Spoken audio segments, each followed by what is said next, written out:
Hello and welcome to episode 8. And as you can hear, probably the washing machine's on again. It does seem to be that I always do these videos when I'm doing housework.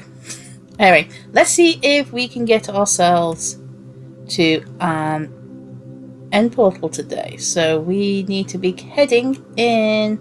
Right, where are we? What are our coordinates? Where did we leave off? Alright, so we've got a good way to go. We need to be heading west and a bit south. It's not too much south, so more west. Okay, so I do have a list of coordinates in a handy notebook. I try not to rely too much on client waypoints and such, as I have before now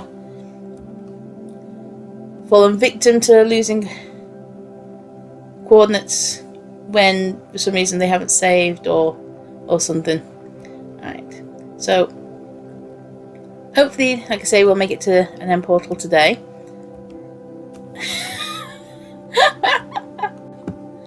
Honestly, I have played Minecraft before. I meant to do that. Let's get on that bloody boat. Get on there. Yep. I love this server. I love this server so much. Did I pick up my boat? Yes, I did. Oh dear. So, been an interesting weekend. I think I've turned off all the hacks because I was on my main account over the weekend. So I recorded a few episodes of this on the Saturday because I had a bit of time. I am so croaky these days. After having the flu over a month ago. Okay, is this being weird? There we go. My throat and voice hasn't fully recovered. I talk too much, I know. So yeah, so I did a couple of episodes of this, so hence why we're coming along nicely and up to episode 8. So next video that's due out on Thursday, which is Tuesday today, is I think episode 4, and then after that is the final of the Building in the End. And then there's a few others. So, did a bit of a recording, not just for this. I also did a couple of videos. I went back to the build site that Cody Smiles' group's working on, just to see if it was still standing, because it had been a couple of weeks. And being Spawn, I thought there was a good chance it may have been found and griefed by this point. Strangely enough, it wasn't. So, no, I haven't griefed it. I'm not leaking the coordinates. It will get griefed eventually because it's not far from Spawn. But guess who was there? AFK fishing for Cody Smiles.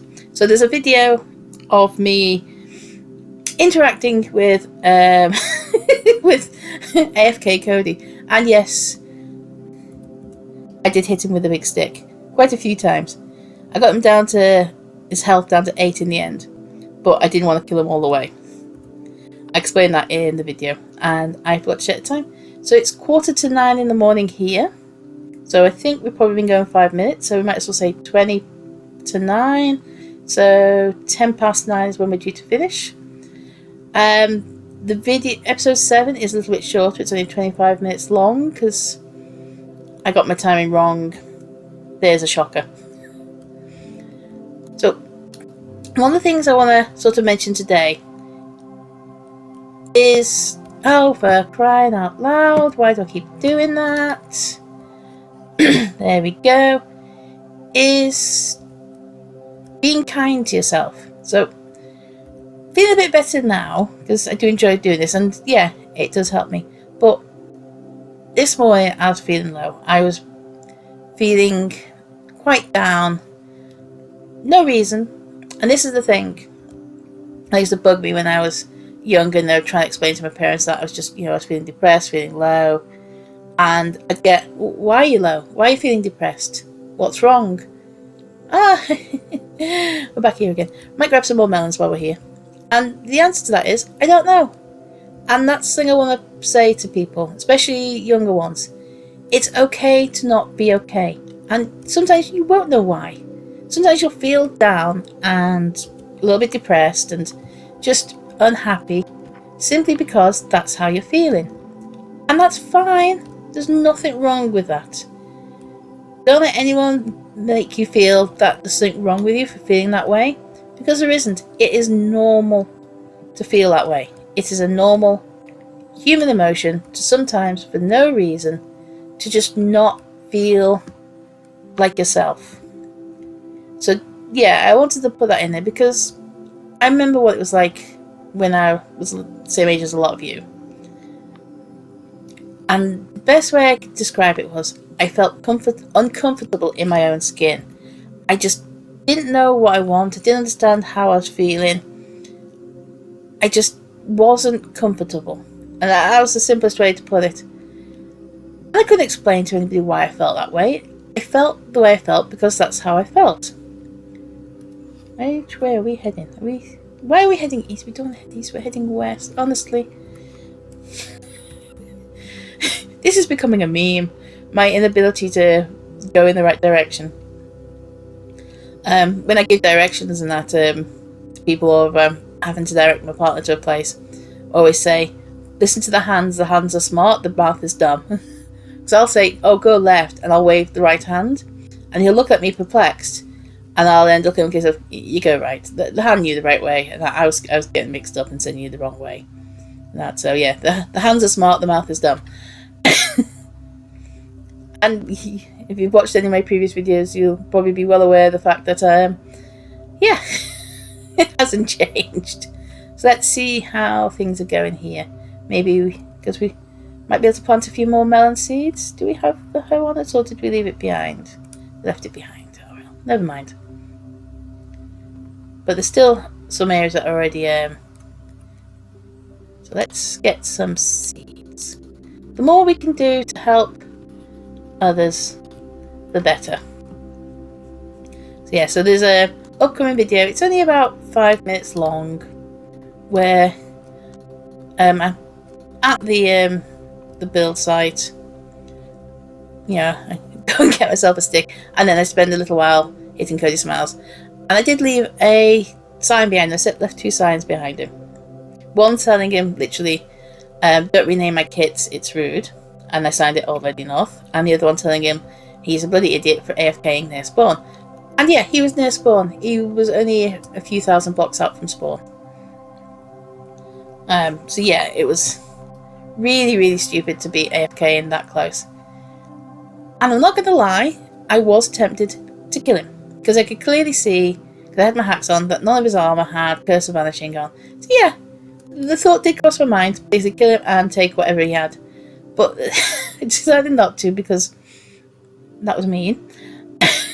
And also, I wanted him to see the signs. I wanted him to come back from AFK fishing, wonder why his health was so low, turn around and see 2 signs and realise somebody had been there, and that he was a bloody idiot for AFKing. Now, I know I've occasionally AFK'd near spawn. The one time I did it by accident, I died. Other times I've done it on purpose, in the hope that somebody does come along and kill me, because it would have been funny. But at least I understood that if I'm AFKing, then there's a good chance I'm gonna get killed. So I did log on a couple of times, because I logged off not far from where he was.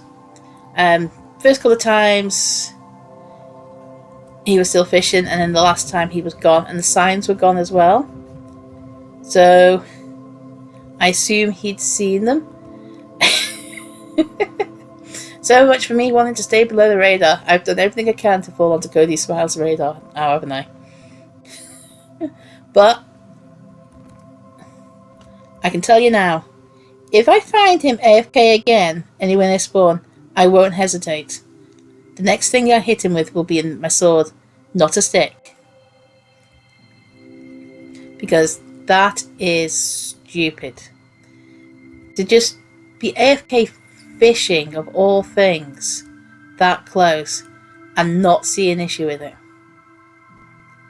It was such a stupid thing for him to be doing. So, I'm thinking, let me just check the coordinates. We're still a good way off. Might be worth trying to get on the diagonal path that we came out on. and that bring us in closer to spawn, because it was a good path.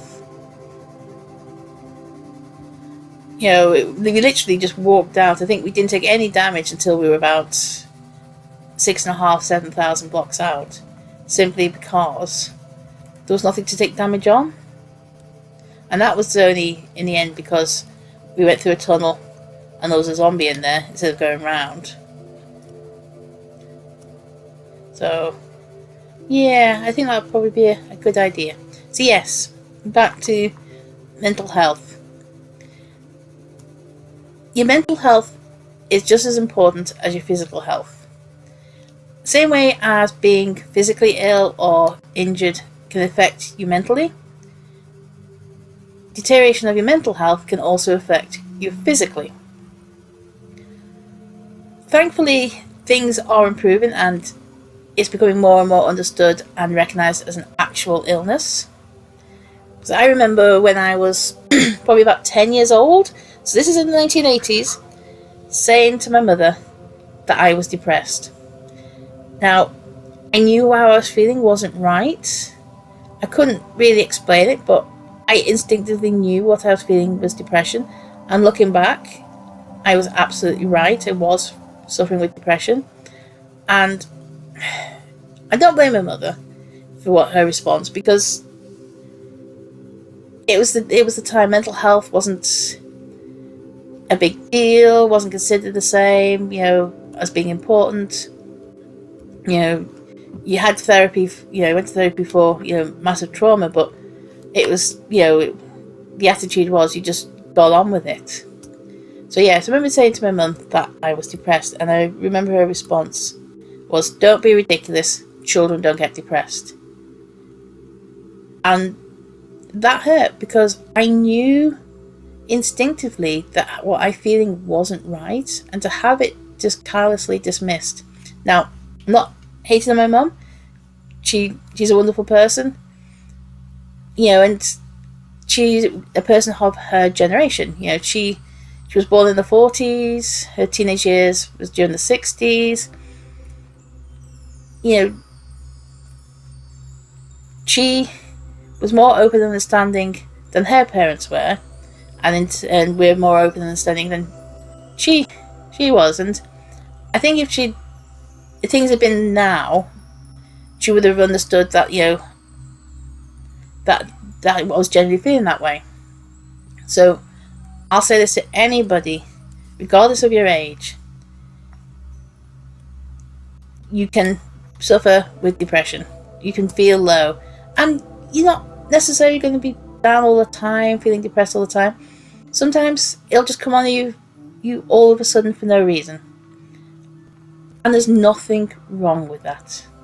There's nothing wrong with feeling that way. There doesn't have to be a reason, because of, somebody could say to you, well, you go to a good school, you've got a good job, good family life, got everything going for you. What have you got to be depressed about? And that's a bullshit statement. I'm so sorry for my language, but it really is. You have every right to feel what you feel. Yes, you may be coming from a lucky situation, lucky background, but it doesn't mean to say that you can't be down, can't feel depressed. Emotions are what they are. We feel what we feel because that's what we feel. And you should never feel guilty for feeling that way. So hopefully somebody will, this might help somebody to realise that there's nothing wrong with it, and to, people try and make you feel like there's something wrong with you for feeling that way. Well, it's BS, because you have every right to feel what you feel. I'm not explaining this very well, but yeah. Sometimes I'll mention to my partner that I'm feeling down, and his response is there anything I can do to help you? Is there anything I can do to help you feel a bit better? And just knowing that he cares and he understands that I'm feeling that way because I'm feeling that way helps, because he's validating my feelings. He's not dismissing it. And that's the worst thing you can do with someone who's,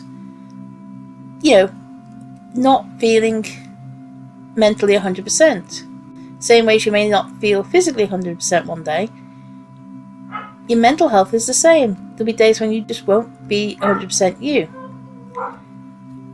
And you just need to understand that that's fine. It's okay to be that way. You know, it's a case of don't try and force yourself to be well when you're not. Same way as you shouldn't try and force yourself to be healthy when you're not healthy yet. I think I'll just borrow this one rather than get mine out. Actually, no, it's going to be pain to get past that. So yeah, so hopefully this rant makes sense to somebody, or at least a little bit of sense to people.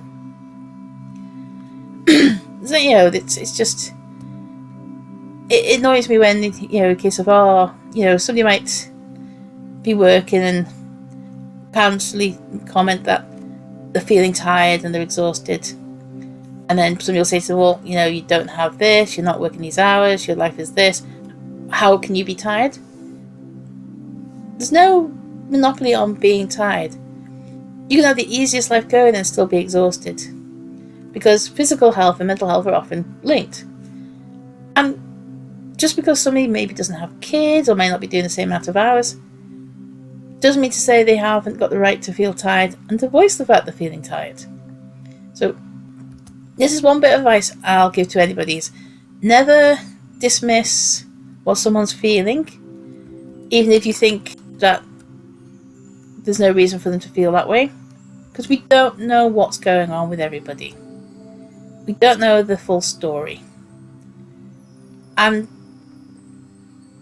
sometimes it only takes a second just to listen and to show a little bit of understanding and compassion and a little bit of acceptance.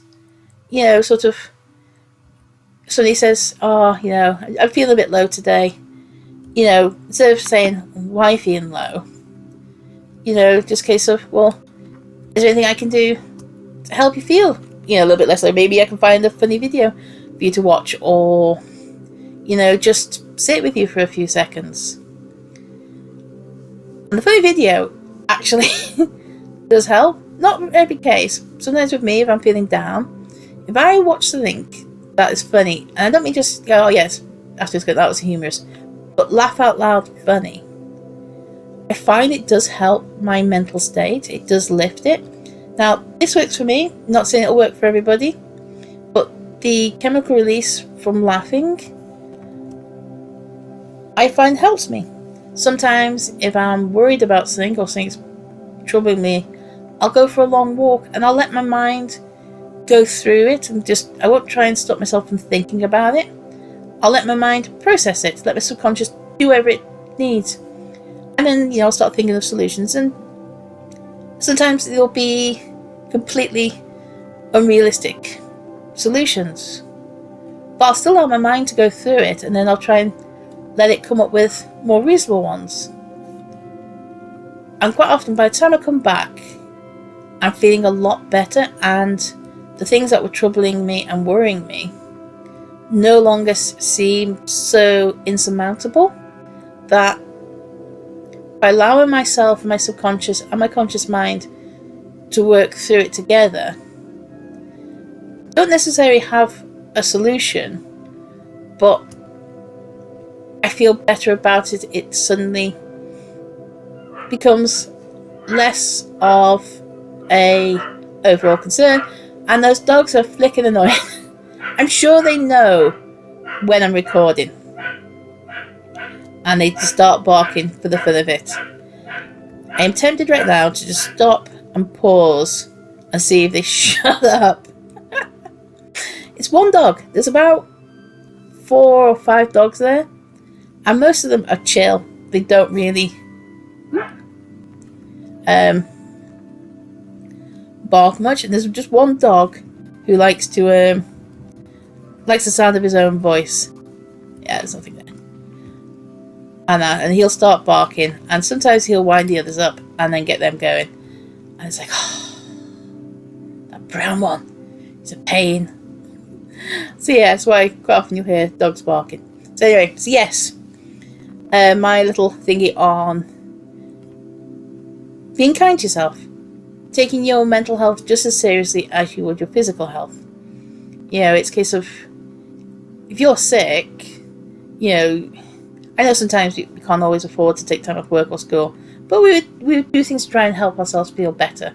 We might take some medication, or, you know, do stuff when we're able to at home that helps to alleviate it. And your mental health is important. And the most important thing is to find the things that work for you. So whether it's speaking to a therapist, medication from a doctor, you know, I'm not going to say use unprescribed stuff. You know, because there are things that will help short term but actually make things worse in the long term, such as alcohol. I certainly wouldn't recommend that as a way of dealing with things, because that's not actually helping deal with it, it's just masking the problems. And the same with other drugs. Let's see, we're still heading the right way, yeah. Okay, so we're only a couple of thousand blocks now from the diagonal path. So we've been going for 20 minutes.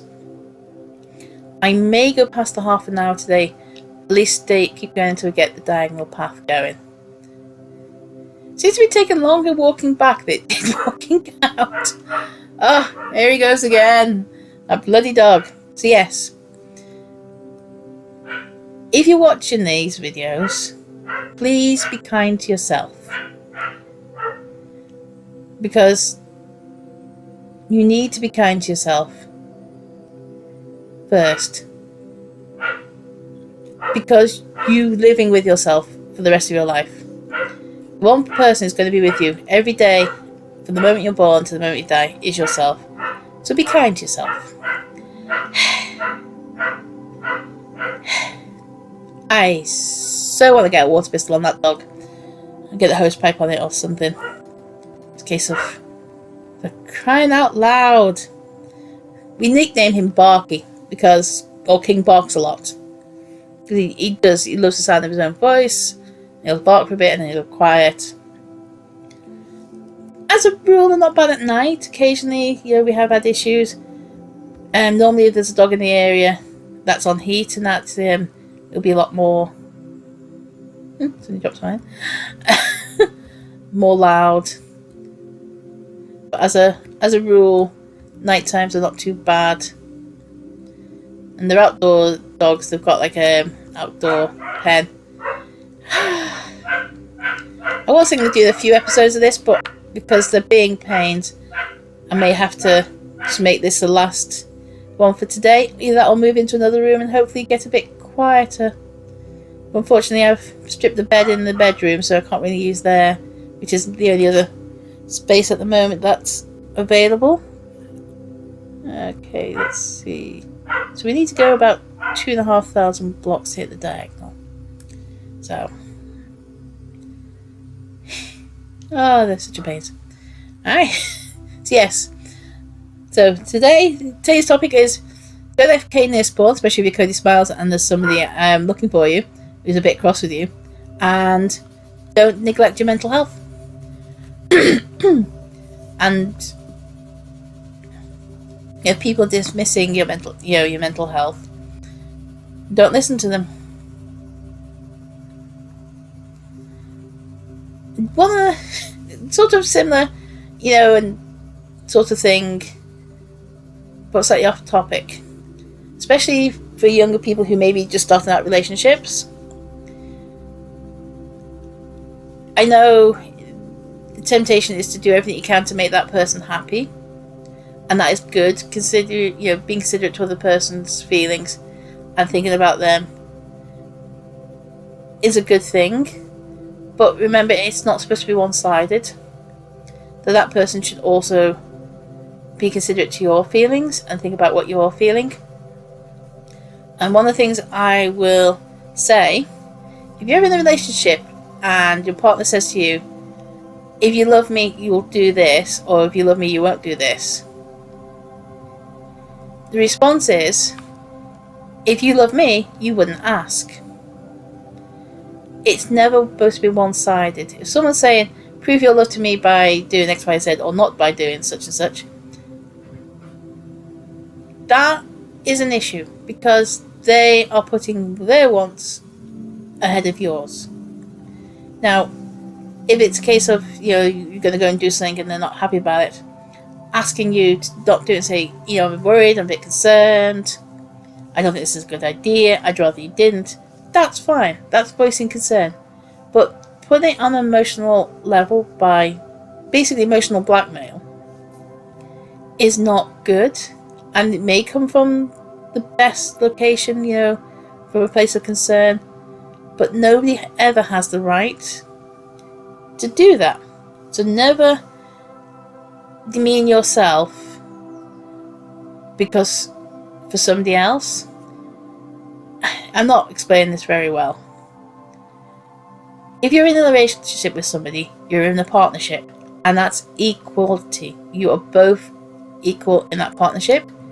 If someone's saying to you, well, my feelings are this, therefore you shouldn't do that, then they are removing the equality more in their favour. I'm not saying you should break up with the person, but it definitely warrants a conversation of my feelings and wants are just as much important as yours. So, you need to come up with a better argument than you wouldn't do it if you loved me. So, anyway, we're going a little bit random here with our topics and conversations. It's just things that occasionally come up in conversations with people. This is one of the things where I know I'm so lucky with my partner, because he's never done that, and the only times when we do is when we're teasing each other, and afterwards we'll always say to each other, did I go too far? Have I upset you, offended you? Because we care more about each other's feelings than we do about our own.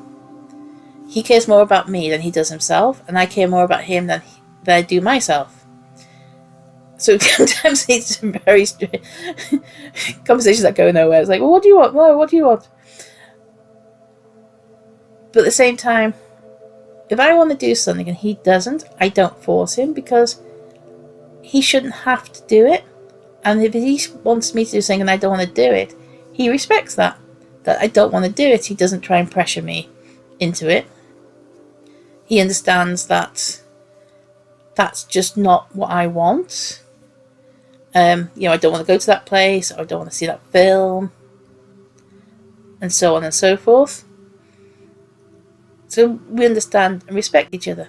I might want to go to the cinema and watch something. If he doesn't want to go and watch it, I don't then go, well, I won't go if you're not going. I'll just say to him, well, do you mind if I go on my own?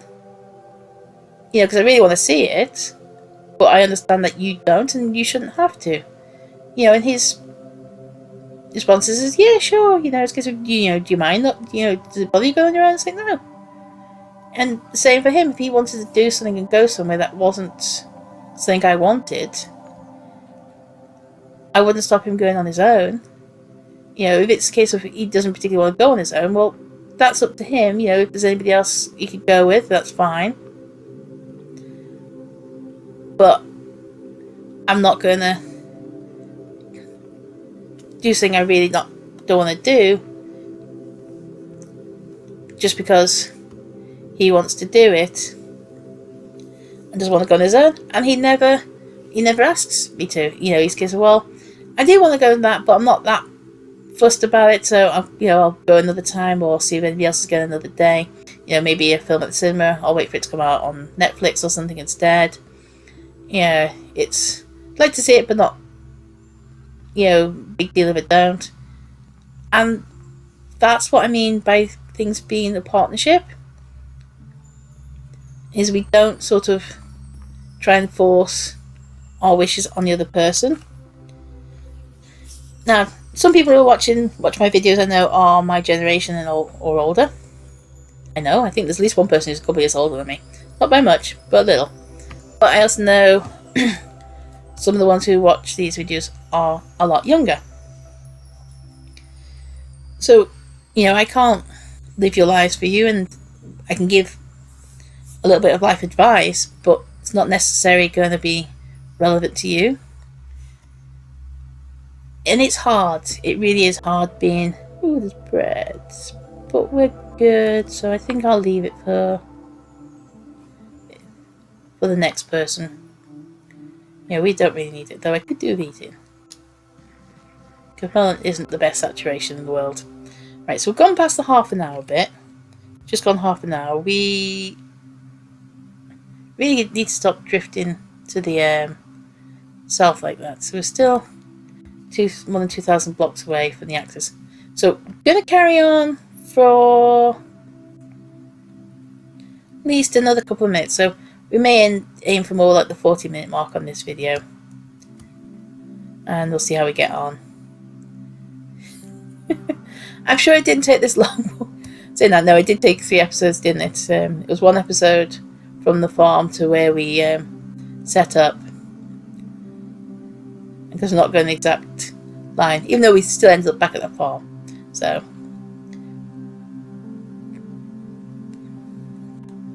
yeah, and we do have a boat now, which helps with the water areas. Speed us up a little bit. Whee! Oh dear. So I've noticed on the tab menu that the original 1.19 test server is coming soon. So hopefully it's not going to be just a day, it'll run for a little while. Now I don't know if his plan is to shut down the main server. So if he does, before I have finished these videos, so we end up being on the 1.19 on the test server, because we're not using hacks or anything, I will probably continue recording on the test server. I don't think it's really going to make any difference to the actual videos, because we're not looking for like a particular, we're not looking for somewhere, we're not base hunting. We're literally in an area which is very well preloaded. The only things that will differ is the deep slate layer will be loading in, which we're not going to be interested in. The end is not going to be affected in any way. So it would be, we would carry on. The only thing is we would technically not have actually moved. But that's only if he shuts down the main server and has everybody playing on the test server. Don't know when he's planning to do it. I thought he might, as soon as 1.20 comes out, try and get the test server on that, while we're still waiting for like the various clients to get themselves updated. So he might have like a couple of days or possibly even a week where people pretty much just don't have access to much in the way of clients. Which, if it was me, I would do, because I'd find that funny. Oh dear. But yeah, I do have a twisted sense of humour. So, but if it's just the test server and links to the main server's up, yeah, so we'll carry on then on the main server doing these videos. Don't know when it's going to do it. The fact that it's actually put that up then, there's actually some communication. You know, it's not a lot of communication, but God, he's actually communicated, is a first for him. And since it's been nearly 12 months since the main test server was shut down last year, you know, he's had it on once. Okay. I don't know where he is. Let's just back up a second. Right, so let's go. Right. I think we're just going to have to YOLO it. We don't know where he is. We don't know if he's above ground or underground. You know, for all we know, he could be down at the bedrock layer. If we get killed to a wither, we're back at spawn. We lose the few bits that are on us, but we have stuff in the ender chest in anticipation, and he's gone. So, yeah, it's the only problem with withers is you don't always know where they are. You know, it's not a big deal if you're using a client, because you just fly over the top of them. So yeah, so that's the plan if the main server shuts down. If it's just going to be running both of them, then yeah, we'll carry on with the main server. But what I probably will do with my main is I'll probably play it on the test server. Sounds a bit daft, but if both are running, you won't have as many people on the test server. Ugh, another wither somewhere. And sometimes it's actually easier for base hunting. So yeah, it won't have like new chunks and stuff like that option, but you won't have the issues with the lag the same. Fewer people to worry about. So moving around's a bit easier. So I have last year when the test server was up, I actually did manage to find a few bases and stashes while playing on the test server, and I didn't have access to a client then because I hadn't really researched 1.19 clients, or 1.18 clients at the time. So now I do have access to a client, so it wouldn't be quite as difficult. So yeah, that's my plans. But until he actually does turn the test server on, and he could just do another house thing where he has it on for like a day and then turns it off again, which is, it's frustrating and annoying when he does that. It's, I can understand turning the main server off for a day and having everybody play on the test server. It's a good stress test to see how things are going, but that's just okay, that confused me for a second. I've lost my train of thought. So yeah, so having like everyone on it for like a day or so, but just to have a day and then turn it off again isn't helpful. Realistically, if he wants to do a really good stress test, he could do with running it maybe for a week, force us all to play on the test server for a week, and that way then, maybe to, switch between them regularly, sort of thing. Have everybody play on it, find out an issue, put us back on the main one, fix that issue, turn it back on the test server. So here's hoping. You can tell we're getting close. 1, we're coming under the obsidian, and 2, we're seeing more withers pop up. Right. Oh, and Barky's brother Harley's now coming in. Oh, we're facing north. We've been going the wrong way. We want to go west. Okie dokie. Right, okay. So it's coming up to 40 minutes, so I don't think we're going to make it to the diagonal highway today. But we are getting very close. We're starting to come under obsidian. Spawn's getting a little bit more spawn-like. So I think this is probably a good spot to stop. I really got to stop pressing the wrong buttons. Okay. Alright, so this is episode 8. I had hoped we'd make it to the end portal today, but it just wasn't to be. But we're not far off now. So episode 9 will see us at an end portal. So anyway, this is me wishing you a good rest of the day. Sorry for the wittering and the ranting. Bye!